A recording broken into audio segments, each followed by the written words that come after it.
नमस्कार, जनता टीवी देख रहे हैं आप। मैं हूं आपके साथ अमन त्रिपाठी। बुलेटिन में रुक करेंगे कुछ अहम खबरों की ओर। देहरादून में मुख्यमंत्री पुष्कर सिंह धामी से मुख्यमंत्री आवास में जनप्रतिनिधियों और प्रदेश के विभिन्न क्षेत्रों से आए लोगों ने भेंट की। वहीं मुख्यमंत्री ने इस दौरान लोगों की समस्याएं सुनी और उनके समाधान के लिए संबंधित अधिकारियों को निर्देश दिए। साथ ही उन्होंने ये भी कहा कि जन समस्याओं का जल्द समाधान कराना राज्य सरकार की प्राथमिकता है।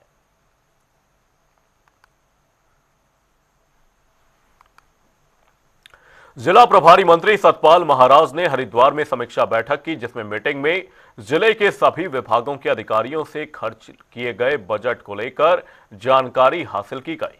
इस दौरान गलत आंकड़ों के साथ मीटिंग में पहुंचे पीडब्ल्यूडी के अधिकारियों को सतपाल महाराज ने जमकर फटकार भी लगाई, साथ ही कड़ी कार्रवाई करने की भी चेतावनी दी। हमने ये हिदायत दी है कि जो भी बचा हुआ पैसा है वो दिया किया जाए, क्योंकि दिसंबर का महीना चल रहा है और 75% जो है खर्च हो जाना चाहिए। जहाँ जहाँ भी बिलो 75% है, हमने हिदायत दी है कि तत्काल उसको खर्च करें। इसके साथ साथ एक्वा फार्मिंग को बढ़ावा देने के लिए हमने निर्देश दिए हैं और वर्टिकल फार्मिंग, क्योंकि आजकल जगह की कमी है, तो वर्टिकल फार्मिंग हो, एक्वा फार्मिंग हो, हाँ, उनके लिए मैंने कह दिया, वो उसके लिए इन्वेस्टिगेशन होगी, जाँच होगी और कड़ी कार्रवाई की जाएगी। राज्य में आगामी नगर निकाय चुनाव को लेकर राजनीति गलियों में हलचल मच गई है। वहीं नगर निकाय चुनाव लड़ने के दावेदारों के बीच प्रत्याशियों का चयन करने के लिए बीजेपी रायशुमारी कर रही है, जिसको लेकर बीजेपी का पर्यवेक्षक दल हरिद्वार पहुंचा। जिला कार्यालय में पार्षदों के टिकट के दावेदारों के साथ बातचीत की गई। हर वार्ड के लिए एक 3 नाम का पैनल तैयार किया जाएगा, जिसमें एक पार्टी के कार्यकर्ता को टिकट देकर चुनाव लड़ाया जाएगा। के लिए हमारे पर्यवेक्षक दल आया है और रायशुमारी चल रही है, तो उसमें हमारे सभी वरिष्ठ पदाधिकारियों ने भाग लिया है और पूरे उत्साह के साथ में सभी कार्यकर्ता आपके सामने कार्यालय में हैं। सभी लोग और अंदर पर्यवेक्षक दल है वो रायशुमारी कर रहा है और पैनल बन के यहाँ से जाएगा और हाईकमान के द्वारा, क्योंकि उनके अपना आंतरिक सर्वे भी है और सारी व्यवस्थाएं हैं, जो मानकों का पालन करते हुए जो भी उस पर खरा उतरेगा प्रत्याशी का चयन। उत्तराखंड में निकाय चुनाव का रास्ता अब साफ हो चुका है। ऐसे में आगामी चुनाव को लेकर सभी पार्टियां जोरों से अपनी तैयारियां भी कर रही हैं। वहीं मेयर बीजेपी से देहरादून में मेयर पद की दावेदारी करने वाले प्रत्याशियों की संख्या लगभग 24 से ज्यादा हो चुकी है, जिस पर बीजेपी प्रदेश प्रवक्ता कमलेश रमन ने बयान देते हुए कहा कि बड़ी संख्या में मेयर के लिए दावेदारी की जा रही है। पार्टी जिसे भी टिकट देगी, बीजेपी कार्यकर्ता निकाय चुनाव में इस दावेदार को जिताने का काम करेंगे।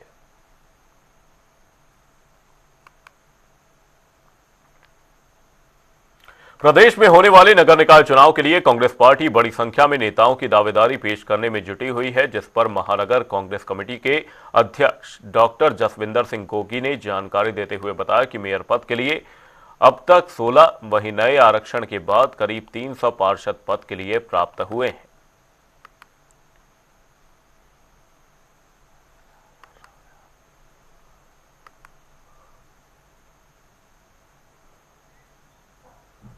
केंद्रीय गृह मंत्री अमित शाह की बाबा साहब डॉक्टर भीमराव अंबेडकर पर की गई टिप्पणी को लेकर देश भर में जमकर विरोध प्रदर्शन किया जा रहा है।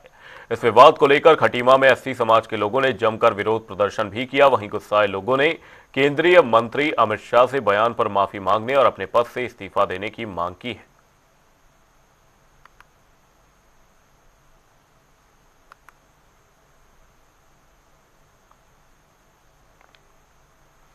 पूरे देश भर में नए साल को लेकर जोरों से तैयारियां चल रही हैं। हर जगहों पर पुलिस बल की भारी तैनाती देखी जा रही है। वहीं बात करें मसूरी की, तो नए साल को लेकर मसूरी में विंटर लाइन कार्निवल में पर्यटकों के लिए हर तरह की व्यवस्थाएं की जा रही हैं। चौक चौराहे से लेकर हर जगहों पर सीसीटीवी कैमरे लगाए जा रहे हैं। इतना ही नहीं, पुलिस प्रशासन शटल सेवा और गोल्फ कोर्ट संचालित करने में जुटी हुई है, ताकि पार्किंग व्यवस्थाओं को जल्द से जल्द शुरू किया जाए।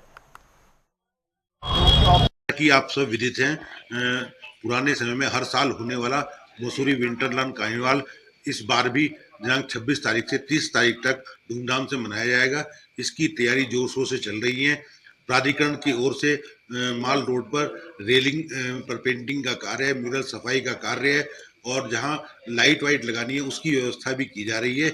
इसके साथ ट्रैफिक को सुचारू रखने हेतु प्राधिकरण द्वारा ट्रैफिक लाइट लाइब्रेरी चौक पर लगाई जा रही है, जिसका कार्य शुरू हो गया है। आगामी 2-3 दिन में यह कार्य पूर्ण हो जाएगा। पार्किंग तो कंबाइंड रूप से प्रशासन नगर पालिका एमडी द्वारा बहुत जगह पर चिन्हित की गई है। इस बार पार्किंग के रूप में एक जो एसडीएम महोदय द्वारा एक बहुत सराहनीय कार्य किया गया है। इसमें जो किंग क्रेक पार्किंग है उससे शटल सेवा करते हुए पार्किंग की व्यवस्था की गई है। इसके अलावा मसूरी में एमडीडीए पे टाउन हॉल में पार्किंग उपलब्ध है। टाउन हॉल की भी जो भी कार्य मरम्मत कार्य होने थे वो भी सब लगभग पूर्ण करा लिए गए हैं। लंडौर में और सड़क के किनारे जहां ज्यादा सड़क चौड़ी है या स्पेस उपलब्ध है उन सबको चिन्हित करते हुए पार्किंग की व्यवस्था की जा रही है। न्यू ईयर और क्रिसमस को लेकर देहरादून में पुलिस प्रशासन पूरी तरह से अलर्ट है। वहीं 26 दिसंबर से नए साल के जश्न की शुरुआत हो जाएगी। वहीं मसूरी में भी विंटरलाइन कार्निवल की शुरुआत हो जाएगी, जिसको लेकर पुलिस ने तैयारियां भी शुरू कर दी हैं। मामले में एसएसपी अजय सिंह ने जानकारी देते हुए कहा कि तमाम कार्यक्रमों को लेकर पुलिस फोर्स के भी उचित इंतजाम किए गए हैं।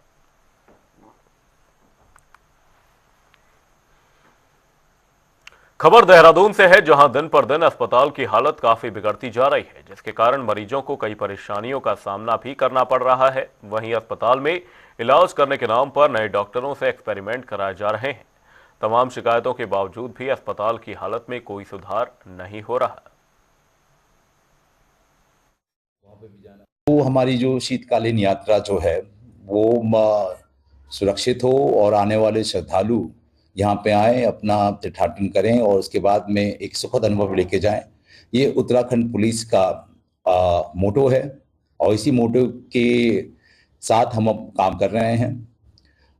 विशेषकर इसमें ट्रैफिक प्लान भी डिस्कस किया गया है। मेरी कल डायरेक्टर ट्रैफिक के साथ में मीटिंग हुई, जिसमें हमने ये विचार विमर्श किया कि किस तरीके से ऑल्टरनेट रूट्स जो हैं उसको बनाया जाए। तो उस पर भी वर्क ऑन चल रहा है और साथ साथ जो फोर्सेस की डिप्लॉयमेंट्स हैं हिली एरियाज़ में, वहाँ पर जहाँ जहाँ सड़कें वैसी हैं जहाँ पे एक्सीडेंट प्रोन एरियाज़ हैं, वहाँ के जितने भी साइन बोर्ड्स हैं और जितने सुरक्षा के उपकरण हैं उसको पैराफिटिंग है उसको चेक किया जा रहा है।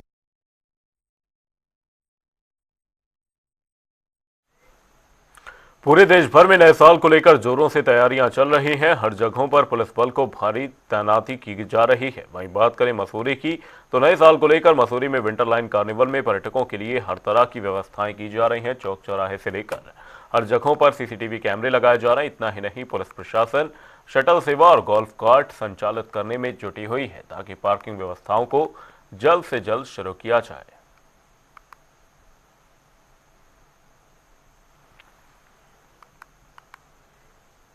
भीमराव अंबेडकर को लेकर की गई आपत्तिजनक टिप्पणी पर विवाद बढ़ता जा रहा है। कांग्रेस कमेटी ने इस घटना की कड़ी निंदा की है। स्मार्ट सिटी परियोजना पर भी कांग्रेस ने सवाल उठाए हैं, जिसमें पानी निकासी और अन्य बुनियादी सुविधाओं की कमी को उजागर किया गया है। पार्टी ने नगर निगम को सुधार की सलाह देते हुए कहा कि यदि व्यवस्था ठीक नहीं हुई तो इसका खुलासा किया जाएगा। वहीं मेयर पद के लिए दावेदारों की संख्या बढ़ रही है और कांग्रेस ने वादा किया है कि वह जिसे भी टिकट देगी उसे पूरी ताकत से समर्थन भी देगी।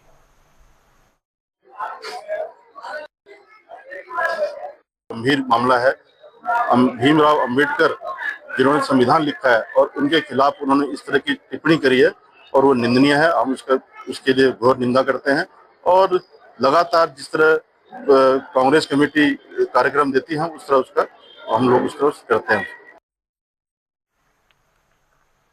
राज्य में पावर कॉरपोरेशन लिमिटेड की तरफ से ऊर्जा को बढ़ावा देने की लगातार कोशिश की जा रही है। वहीं इस मामले में यूपीसीएल के प्रबंध निदेशक अनिल कुमार ने जानकारी देते हुए कहा कि प्रदेश में 12 महीने सौर ऊर्जा का इस्तेमाल किया जा सकता है। विभाग की पूरी कोशिश है कि सौर ऊर्जा के मामले में उत्तराखंड देश का पहला राज्य बने।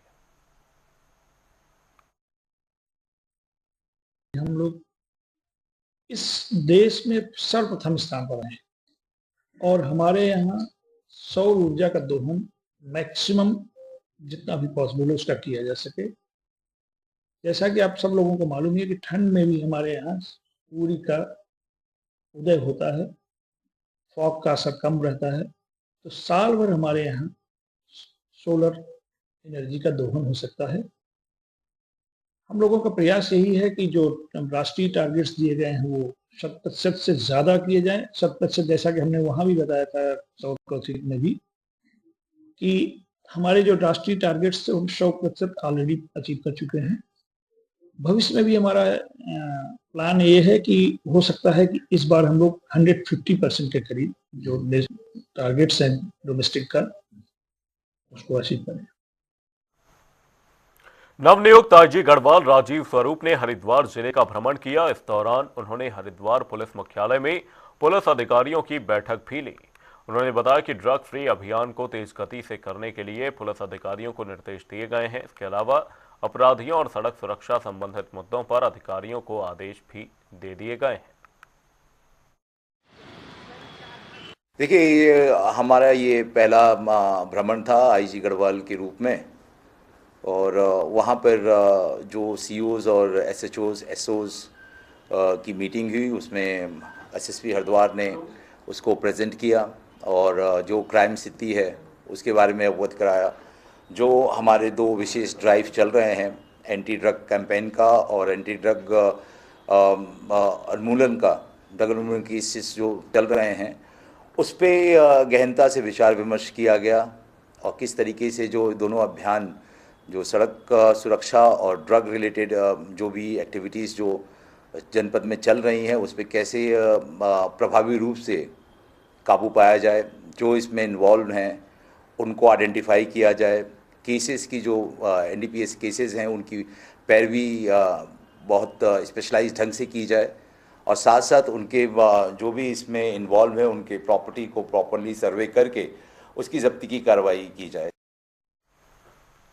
राज्य में बढ़ती ठंड के मद्देनजर 11 जिलों में येलो अलर्ट जारी किया गया है, जिसमें उत्तरकाशी, रुद्रप्रयाग, चमोली, टिहरी, देहरादून, पौड़ी, पिथौरागढ़ समेत कई जिलों का नाम शामिल है। वहीं उत्तरकाशी, चमोली और पिथौरागढ़ में 23 और 24 दिसंबर को हल्की बारिश की संभावना जताई जा रही है।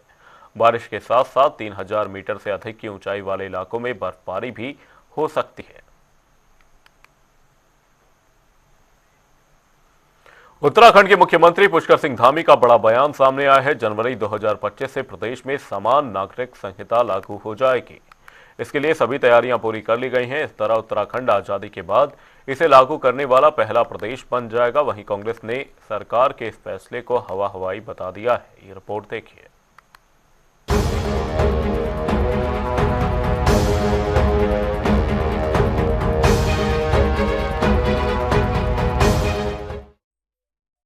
उत्तराखंड में यूसीसी कब लागू होगा, हर किसी के जहन में यह सवाल है। यूसीसी को लेकर इस वक्त उत्तराखंड में सियासत चरम पर है, लेकिन इन सब के बीच उत्तराखंड के मुख्यमंत्री पुष्कर सिंह धामी ने यह साफ कर दिया कि राज्य में यूसीसी अगले महीने लागू हो जाएगा। सीएम ने उत्तराखंड में जनवरी 2025 से समान नागरिक संहिता यानी कि यूसीसी लागू हो जाएगा। यूसीसी ड्राफ्ट कमेटी के द्वारा 18 अक्टूबर 2024 को यूसीसी की नियमावली शासन को दे दी गई है, हमें प्राप्त हो गई है और उस पर कार्रवाई गतिमान है। विधि विभाग और हमारा विधायी और न्याय विभाग के द्वारा उसका परीक्षण कर लिया गया है और इसमें घर बैठे ही बहुत सारी सुविधाएं, बहुत सारे एप्लीकेशंस घर ही पर जो है उनके लोगों को, जो ज़रूरतमंद लोग हैं उनको मिलने वाले हैं। और इसके लिए जो ट्रेनिंग है वो ट्रेनिंग जारी है, 1 माह के अंदर ट्रेनिंग पूरी हो जाएगी। और हमने ये तय किया है कि जनवरी माह में, जनवरी 2025 में पूरी तरफ से हमारे सारे कार्मिक भी, सारी उनकी ट्रेनिंग भी पूरी हो जाएगी, सभी प्रकार की तैयारियां पूरी हो जाएंगी और हम इसको लागू कर देंगे। उत्तराखंड आजादी के बाद समान नागरिक संहिता लागू करने वाला पहला प्रदेश बन जाएगा। मुख्यमंत्री के मुताबिक सरकार का होमवर्क पूरा है। समान नागरिक संहिता उत्तराखंड 2024 अधिनियम की नियमावली तैयार कर ली गई है। उत्तराखंड में जो यूसीसी लागू होने जा रहा है वो अपने आप में एक ऐतिहासिक कदम है। माननीय धामी जी ने इसकी घोषणा चुनाव से पहले की थी और चुनाव के तुरंत बाद जो है इस पर कार्य प्रारंभ किया था। अब ये अंतिम चरण में है और बहुत शीघ्र ही इसको प्रदेश में लागू किया जाएगा।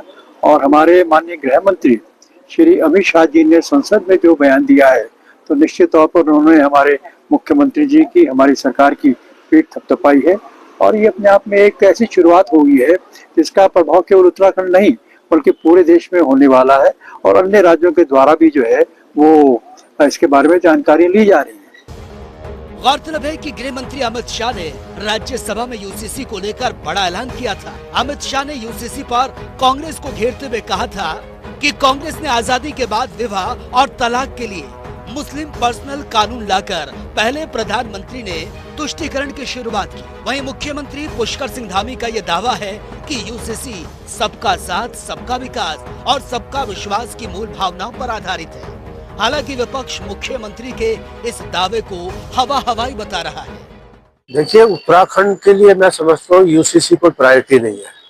शुरुआत में भी धामी जी ने जब यहाँ सिर्फ श्रेय लेने के लिए अखिल भारतीय स्तर पर ये एक तरह का, जैसे दिल्ली में जुमले छोड़ते, उन्होंने भी एक जुमला छोड़ा और उन्होंने ये कहा कि भाई उत्तराखंड सबसे पहला राज्य बन गया है कि उसने यूसीसी का गठन कर दिया है। सवाल ये है कि उत्तराखंड की जो प्रायोरिटी है, यहाँ भू कानून चाहिए, यहाँ जो बेरोजगार है उसको रोजगार चाहिए, यहाँ पर समान आचार, समान नागरिक संहिता का कोई यहाँ जरूरत है नहीं। और यहाँ कैसे कर लोगे आप? या थारू है या बोक्सा है, अब आप कहेंगे कि शेड्यूल ट्राइब को अलग रख दिया, तो भाई वो कहाँ से एक कानून, कहाँ एक कानून हो गया? राज्य में एक बार फिर से यूसीसी को लेकर आरोप प्रत्यारोप का दौर शुरू हो गया। सवाल ये है कि मुख्यमंत्री के बयान के बाद क्या ये मान लिया जाए कि नए साल से प्रदेश में यूसीसी लागू हो जाएगा या फिर इंतजार और बढ़ेगा? क्या उत्तराखंड बीजेपी की प्रयोगशाला है? क्या यूसीसी लागू होने के बाद आम जनता को वाकई इसका फायदा मिलेगा या इस पर सिर्फ राजनीति होती रहेगी? देहरादून से जनता टीवी के लिए नवीन शुक्ला की रिपोर्ट।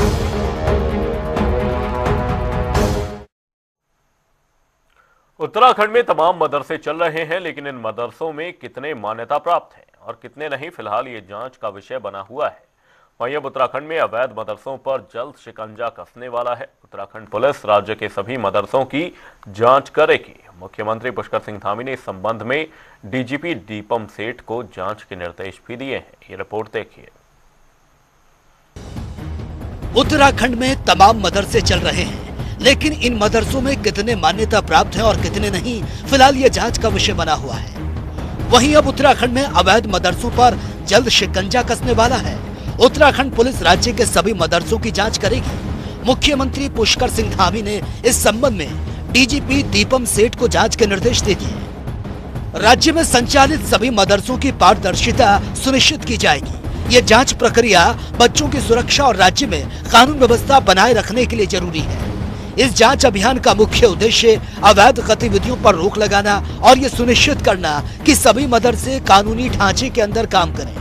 हमारे उत्तराखंड के मुख्यमंत्री श्री पुष्कर सिंह धामी जी ने ऐतिहासिक फैसला लिया है कि अवैध मदरसों को पूरी तरीके से ध्वस्त किया जाए और उनका सत्यापन किया जाए। तो ये कार्य बहुत ही ज्यादा सराहनीय कार्य है और ऐतिहासिक फैसला है। अगर देखा जाए तो उत्तराखंड को देवभूमि के नाम से जाना जाता है और यहाँ पर इस तरीके से अवैध तरीके से अगर 500 के करीब या 500 से ज्यादा मदरसे अभी तक पता लगे हैं जो अवैध रूप से संचालित हो रहे हैं और हमारे प्रदेश के युवा, आने वाला हमारा भविष्य 40,000 से ज्यादा की संख्या में यहाँ पर पढ़ रहा है। तो किस तरीके से पढ़ रहा है, इन अवैध मदरसों में कहां से फंडिंग आ रही है, कहां से इन्होंने जमीन ली है, इन सब चीजों की जांच होना बहुत ही ज्यादा आवश्यक है, क्योंकि हमारा उत्तराखंड प्रदेश की विकास की दिशा में लगातार बढ़ रहा है और यहाँ पर इस तरीके का अगर अवैध कार्य हो रहा है तो उस पर निश्चित रूप से कार्यवाही करनी चाहिए। और जो मुख्यमंत्री जी कर रहे हैं, हमारे मुख्यमंत्री श्री पुष्कर सिंह धामी जी, और ये बहुत ही सराहनीय कदम है, क्योंकि ये हमारा प्रदेश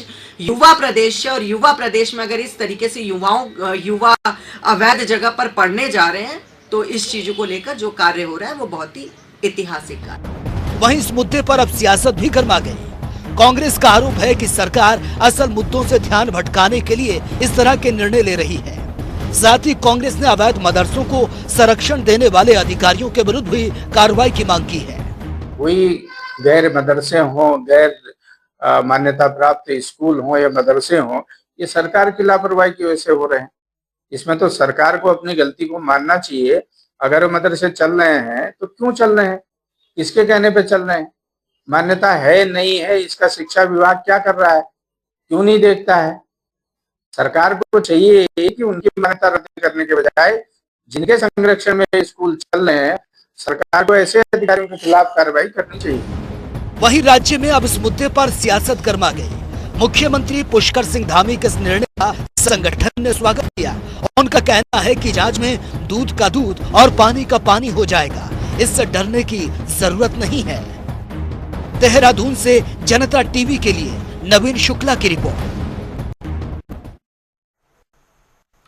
बुलेटिन में फिलहाल के लिए सिर्फ बताएं कि जनता टीवी पर खबरों का सिलसिला रहेगा जारी। तब तक के लिए नमस्कार।